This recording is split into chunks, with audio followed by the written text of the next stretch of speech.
This is Sky News. In just a moment, the press preview. A first look at what's on the front pages as they arrive. First, though, our top stories. Israeli medical services say that 61 people have been injured, 3 of them seriously, in a Hezbollah drone attack on the central Israeli city of Binyamina. Israeli Prime Minister Benjamin Netanyahu has warned the United Nations to remove its peacekeepers from the conflict zone in southern Lebanon, as the UN says Israeli tanks have breached one of their positions. And the business secretary has given the government's clearest hint yet that a rise in national insurance contributions for employers could be on the table in this month's budget.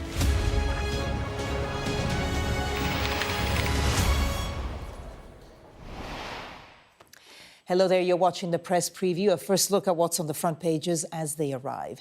In the next half hour, we'll see what's making the headlines with columnist for The Independent, James Rampton, and The Spectator's assistant editor, Cindy Yu. Welcome both. So let's see what is on some of those front pages. Well, The Guardian looks ahead to Prime Minister Sir Keir Starmer's pledge to slash red tape and rip out the bureaucracy that blocks investment at a summit of global business executives in London on Monday. Reporting on those same business talks, The Times declares Britain's ready for investment, citing some of the world's biggest banks and companies. The Metro reports on the MP's debate on the assisted dying bill, which takes place this week. Australian state leaders have all turned down an invitation to meet the King and Queen at an event in Canberra during their royal tour later this month. That's according to The Mirror. The Eye has an investigation into University Vice-Chancellor's expenses, with some reportedly claiming for luxury hotels and expensive flights and dinners. The Daily Express carries an accusation Sir Keir Starmer is betraying voters when it comes to illegal immigration after his promise to smash the gangs. And China's deflationary pressures mount as investors hope for more stimulus. That's the headline of the Financial Times. And the Daily Star has some forecasting by the Met Office of another wet winter ahead. We expected nothing else. And a reminder that by scanning the QR code you'll see on screen during the programme, you can check out the front pages of tomorrow's papers while you watch us. And we are joined tonight by James Rampton and Cindy Yu. Thank you both so much for joining us here on Sky News. OK, let's start with the Middle East. Again, a lot of developments today and on a lot of the front pages. Let's start with The Guardian. Israeli tanks have forced their way into the base. And this is effectively the standoff we're seeing between the UN and Israel. And relations, haven't been ideal for a long time. And now they really seem to be exacerbating. Cindy, what do you make of it? Yes, so the UN peacekeeping forces have been in southern Lebanon since the 1970s. And Israel is basically starting to target them, not necessarily deliberately, but certainly not seeing them as necessarily a hindrance to what they want to do in terms of being on the ground in southern Lebanon. On social media, some of the IDF sources have been saying that actually they found Hezbollah tunnels around these UNIFIL bases, accusing basically the UN of not being fair in this case, being too, turning a blind eye towards what Hezbollah is doing. The UN in return says that actually a few of its peacekeepers have been injured by Israeli actions, so we can see that tensions are rising. Yeah, 5 so far. And of course, one of Israel's claims is that that part of Lebanon is meant to be clear of Hezbollah fighters, and that they say is a failure of a Resolution 1701 that was passed at the end of the last war. James, what do you make of it? Well, I think it's a very, very tense situation. It seems like there's a complete breakdown between the UN and the Israeli government. Benjamin Netanyahu issued a very stern statement today saying UNIFIL must withdraw. I mean, really, in no uncertain terms, there are suggestions that the peacekeepers are being used as human shield by Hezbollah. Unproven, of course, but it's a very strong accusation to make. And UNIFIL, for its part, has said the breach of its position today is and I quote, a shocking violation of international law. So there's real entrenched positions on both sides. I would point out, which very good Irish expert that you had on earlier, he said, South Lebanon would look a lot like Gaza now if it hadn't had UNIFIL there since 1978. It's made a massive difference in that area. So to withdraw it now would be catastrophic, even more catastrophic than what's going on already in that area. Yeah, it'll be interesting to see how that develops. So let's take a look at the Times front page there as well. This is the U.S. sending soldiers to defend Israel against Iran. And this is the U.S. saying that an anti-missile system will be sent to Israel for Israel's defense, in Biden's words. And for the first time, there's also going to be troops to operate it, Cindy. Yes, absolutely. Up to 100 American soldiers supposedly going over there for a ground-based operation.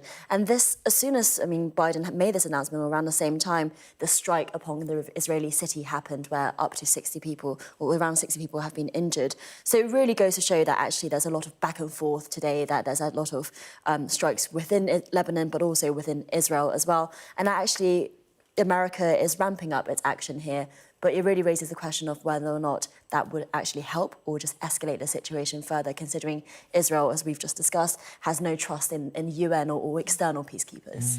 James, before coming to you, can I just break some news coming into us from the Middle East relating to that drone attack in Binyamina? Now, we're hearing from the IDF that 4 IDF soldiers were killed in the incident and an additional 7 were severely injured. And they say that this drone attack launched by Hezbollah hit an army base adjacent to the town of Binyamina in central Israel. So we had heard of 67 people injured. We knew that some were critically injured. We're now hearing that 4 IDF soldiers have been killed. Let's go straight now to Dominic Waghorn, who is in Hadera for us again, near Binyamina, where that attack took place. Dom, some news now officially coming from the IDF. That's right. The IDF, the Israeli military, has lifted an embargo on the information that we have known for some time but weren't able to broadcast because the relatives of the dead had not been informed. They've now confirmed that this drone attack launched by Hezbollah overnight was targeting an army base in Binyamina. That's a town south of Haifa, the northern city of Haifa, and it follows what Hezbollah said earlier in the evening, which is that they had launched what they said was a squadron of attack drones targeting a military training centre in Binyamina. And it was clear that one of those drones, at least, had got through because we had reports of a mass casualty event. Now, what they're saying is that 4 soldiers were killed in that attack and 7 were severely injured. They are saying that there were 51 other injuries. So that kind of bears out what we've been reporting, which is around 60 to 70 injuries and 4 of them critically. It seems that we now have confirmation that 4 soldiers were killed. And what seems to have happened is an attack launched by Hezbollah possibly came in from the sea. So drones fired out from Lebanon, coming down the coast and then coming in from the sea, because what we've heard from eyewitnesses reported in Israeli media this evening, is that there was no warning. It didn't seem to set off any sirens or alarms. The first thing they knew about these soldiers inside this base was the sound of an explosion and then the drone causing the damage that ended up killing 4 soldiers and injuring many others. And what we understand was, and we've seen pictures that seem to have been taken by soldiers, is this attack was on a canteen in the military base at the time of dinner.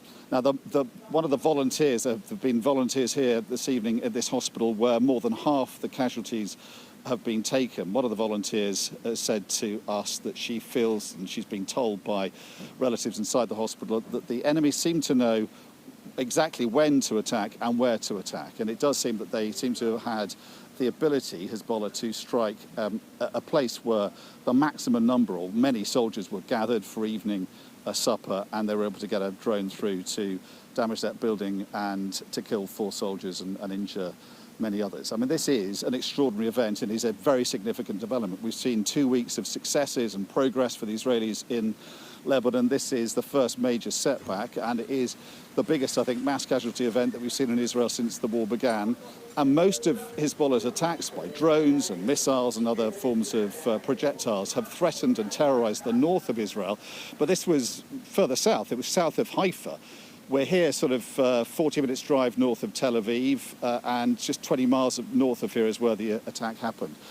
So for that to have happened is extraordinary. It is going to be, I think, a very serious bit of news for Israelis to digest. They're only just being told about the fact that this was a military base that was struck tonight, and I think the fallout tomorrow in the papers and for the government will be considerable because this appears to have been the Golani Brigade, one of the kind of flagship infantry brigades of the Israeli military. And if these were trainees, and every Israeli parent listening to the news will relate to this and feel very connected to it, because obviously every Israeli parent sends their children off for national service, and they will be, I think, they will feel personally affected by the news. As I say, it is the first big setback for the Israelis since their invasion of Lebanon began, and a major development in this war.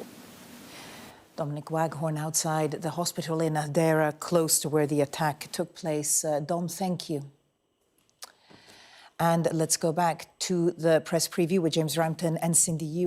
James, just over to you. We were just talking about the U.S. sending an anti-missile system to Israel for Israel's defense, and now we've had confirmation that this attack has killed IDF soldiers. Yeah, I mean, it does show that they need to beef up the anti-missile system. The much rated Iron Dome appears in this situation not to have functioned, and Dominic's excellent report there threw up a number of questions. How did Hezbollah know that people would be eating in the canteen at that moment? How did those drones get through the defence system? And what must Israel be thinking? How they're going to react? The biggest major casualty event of this war, it's a huge and significant and very worrying development. And perhaps it does justify the US sending out further help in order to defend Israel, because this has just become even more serious than it was before. I mean, the real risk of continued escalation. Yeah. Let's take a look at some of the other day's news. Let's go to the Times front page. Big money says time is right to buy into Britain. And this is about this massive investment boost from finance and tech giants in the big meeting tomorrow. Yeah, a very big signature meeting for Keir Starmer's government tomorrow. The first 100 days have been filled with gloom. You know, Rachel Reeves have really kind of managed expectations in terms of this £22 billion black hole, the kind of cuts that she's had to make to winter fuel payments, amongst other things. So this is meant to be the big boost, the optimistic thing that's happening. Of course, it was tricky going into the weekend, because we had the piano owner pulling out temporarily of the summit. I hear that they are now coming back in because of certain government comments about their allegedly unscrupulous hiring processes.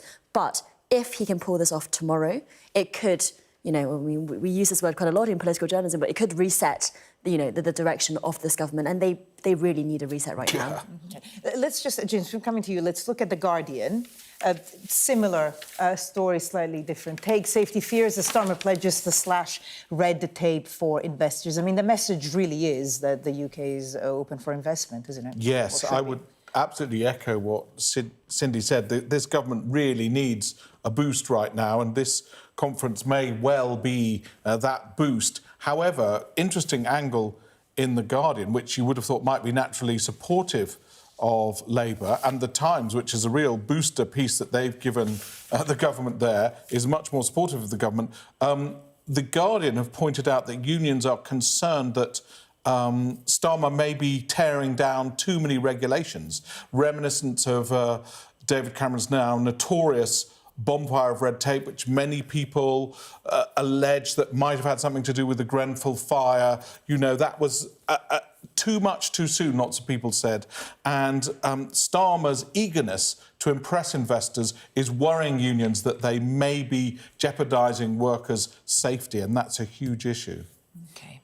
Cindy? And this also comes at the same time that the Labour Party is trying to push through the workers' rights reforms, right? I mean, that has been an ongoing discussion with the unions on one side, business on the other, trying to kind of find this Hegelian sublation between the two, as it were. Hegelian, I've never heard that. Probably never been used in Thank you very much. But the unions have not been completely happy about the way the workers' rights reform have been going, because they think that Labour have given too much to businesses. So this comes at the same time, and you can see why the unions are worried. At the same time, Starmer never pledged to be a hard left prime minister. You know, in fact, the way he's treated hard left factions within the party, people like Diane Abbott, people like Zara Sultana, basically shows that this is exactly what people have expected. And if we want to bring back this optimism, it does have to come through economic growth. And to some extent, that has to be cutting red tape. All right. Sandy James, stay with us. Coming up, we'll tell you why King Charles is being snubbed by Australian politicians ahead of his royal tour.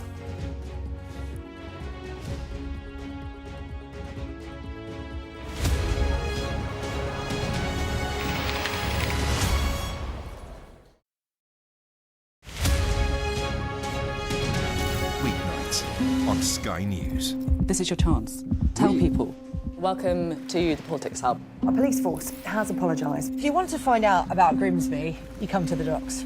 I'm live in Jerusalem. Are you not concerned that that could lead to all-out war? Hello there, good evening. There are fears of an upsurge in violence. What's at stake here? You are watching the press preview, a first look at the front pages as they arrive.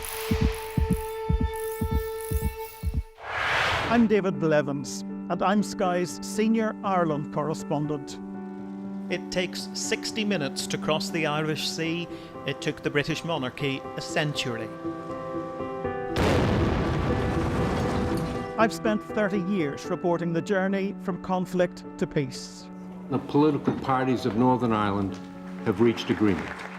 If there's anyone who might know how to fix Northern Ireland's devolved government, it's the American architect. Changes in circumstance require changes in approach. The end of the political stalemate, the start of a new chapter for Northern Ireland. I confirm that I am willing to take up the office of First Minister. My election to the post of First Minister demonstrates the change that's happening on this island. Catholics and Protestants on different sides, now facing the same threat. If we both contract COVID-19 and end up in hospital, religion's nothing. People here are adept at finding hope amid adversity. That's the spirit of a place that punches way above its weight. We help you understand the world with us. A toxic blue-green algae now poisoning Loch Ness. It's breaking your heart what has happened here. It is. This is a vital resource, a national treasure, now fighting for its very life. They are effectively surrounded by Northern Ireland, and that makes this the most unlikely of international frontiers. If there's a hard border, I think it'll cripple the country. Winter is coming. Welcome to Winterfell. It's an iconic location in this globally acclaimed drama. Ophelia was the most powerful hurricane this far east in the Atlantic on record. Sky News, the full story first.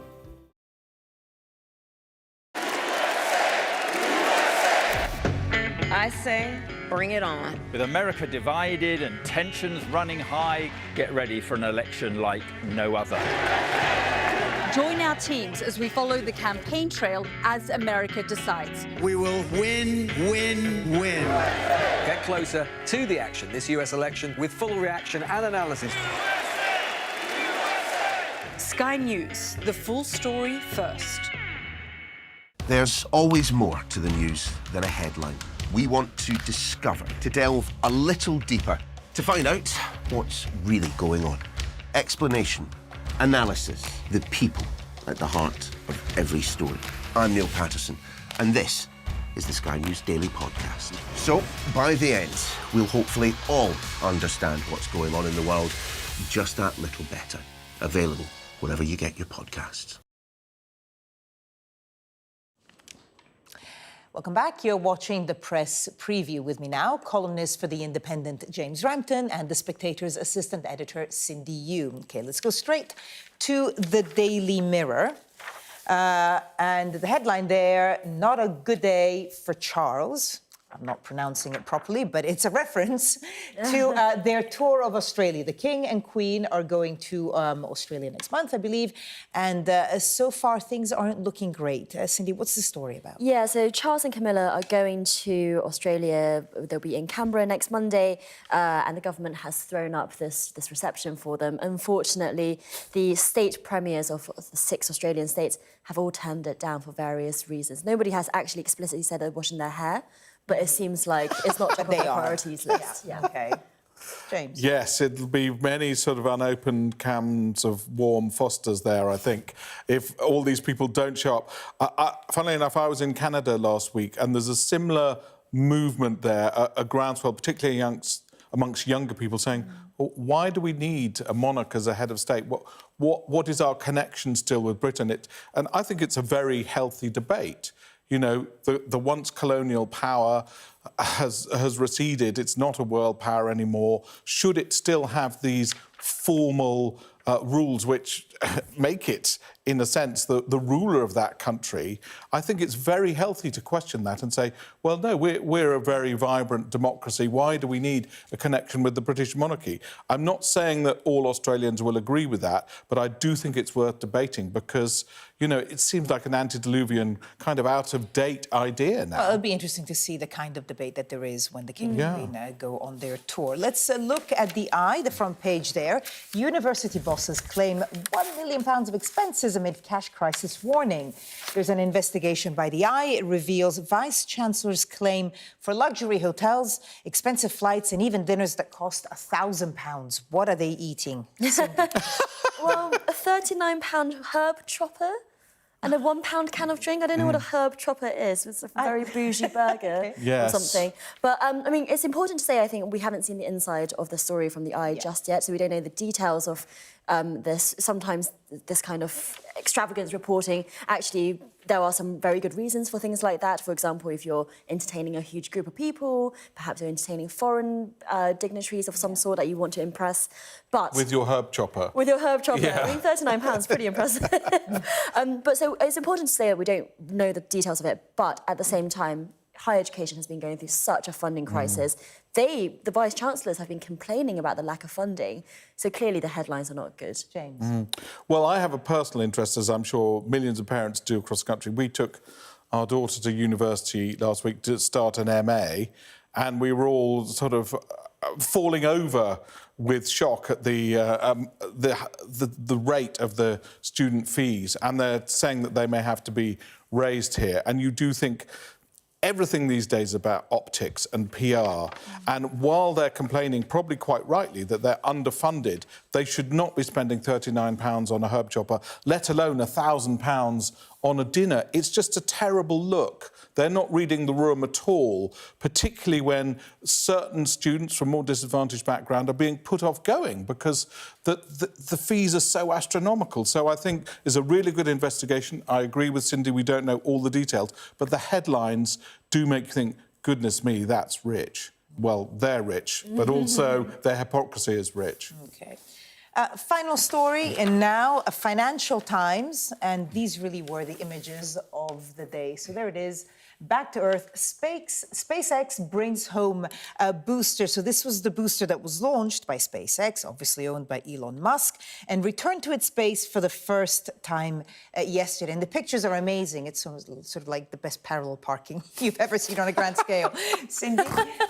That's such a good analogy. It's really absolutely good, yes. I mean, the problem with launching these unmanned rockets is that the booster never returns, and it's very hard to get it to return, and so it's a massive investment each time. So being able to crack that and not have to basically have a disposable booster is a real, well, I was going to say a real boost. And it really reminds you of what Elon Musk was known and loved for. Look, we can see the images now, I think. So there it is landing. And look, and I think they call it the chopsticks. Yes. Which is...